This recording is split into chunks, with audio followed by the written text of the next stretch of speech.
Welcome to Know Your DNA's podcast, where we journey into the intricate landscape of DNA, health, and the innovations of at-home care. Every episode promises new discoveries, insights, and the science that impacts our daily lives. I'm Alex, and I'm thrilled to guide you through today's exploration. Let's get started. Welcome back to Know Your DNA's podcast, where we delve into the fascinating world of genetics and health. Today, we're exploring the world of DNA ancestry testing, and we're joined by Jordan, an expert in genetic history. Jordan, can you give us a quick intro into how DNA testing can reveal where we come from? Absolutely, Alex. DNA testing has become a game changer for people who are curious about their family history. Through the use of DNA data, historical records, and family trees, DNA testing companies can help trace our origins and provide insights into our ancestral past. It's an exciting field that has helped many uncover stories they never knew about their families. That's fascinating, Jordan. Now, how exactly do these companies use our DNA to determine where our ancestors might have lived? These companies use a matchmaking system with their vast pools of genetic data. They compare your DNA with reference panels or populations from around the world to find significant matches. When these matches are found, they can indicate shared ancestry, which might help pinpoint the regions or even specific countries your ancestors came from. Wow, so DNA can connect us to places and even potential relatives. But can you also use these tests to find records or documents about your ancestors? Absolutely. Many genetic testing companies not only offer DNA matching, but also have extensive databases that include things like death, census, and historical birth records. If you've got a name or some details, you can dive into these records. Some services will even automatically alert you if they find a record match for an ancestor.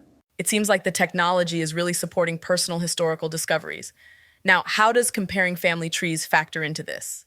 Comparing family trees is another layer to consider. You can explore members' submitted family trees to find common ancestors. It's an excellent way to flesh out branches of your own family tree. However, it's crucial to verify the connections with other users before concluding that you're related. It's all about putting the pieces together to form a clearer picture of your ancestry. It feels like solving a puzzle of your own history. But let's get technical for a moment. What types of DNA do these tests examine? There are three main types of DNA that these tests can look at. Y chromosome DNA, which traces the paternal line and is only found in men. Mitochondrial DNA, which both men and women inherit from their mothers and can reveal the maternal lineage. And autosomal DNA, which comes from both parents and provides a broader picture of family history across several generations. Seems like there's a test for just about every aspect of your heritage. How do you pick the right test for what you're looking to discover? It really boils down to what part of your family history you're most interested in. For a comprehensive view of your ancestry and ethnic origins, autosomal tests are ideal. But if you're focused on either paternal or maternal lines specifically, you'd opt for Y-DNA or mtDNA tests, respectively. Some companies offer all-in-one tests that can give you a complete picture as well. Now, once you've taken the DNA test, what sort of information can you expect to receive in your ancestry report?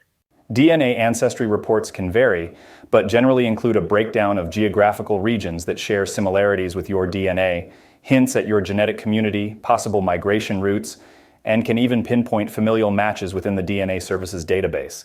It's an extensive look into your genetic history, but always take the specifics with a grain of salt.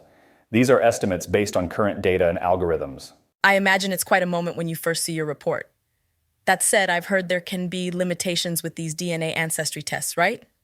Like any scientific process, DNA ancestry testing isn't perfect. They rely on the size and diversity of the company's database, and there's always a chance of erroneous results.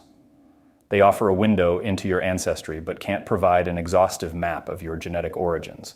Plus, it's important to note that DNA tests don't define your race or ethnicity. These concepts are also shaped by societal and cultural factors. So considering these limitations, should people still consider taking a DNA ancestry test? I say yes. If you approach the results as pieces of a larger puzzle and not definitive answers, you can gain thought-provoking insights into your ancestry. It's a tool that can complement traditional genealogical research and make the journey of discovering your family history that much richer. Jordan, thanks for shedding light on DNA ancestry testing. It's been a pleasure having you on Know Your DNA's podcast. To our listeners, if you're considering exploring your roots, remember to choose a reputable company with a large database for the best chance at accurate and enlightening results. Thanks for having me, Alex.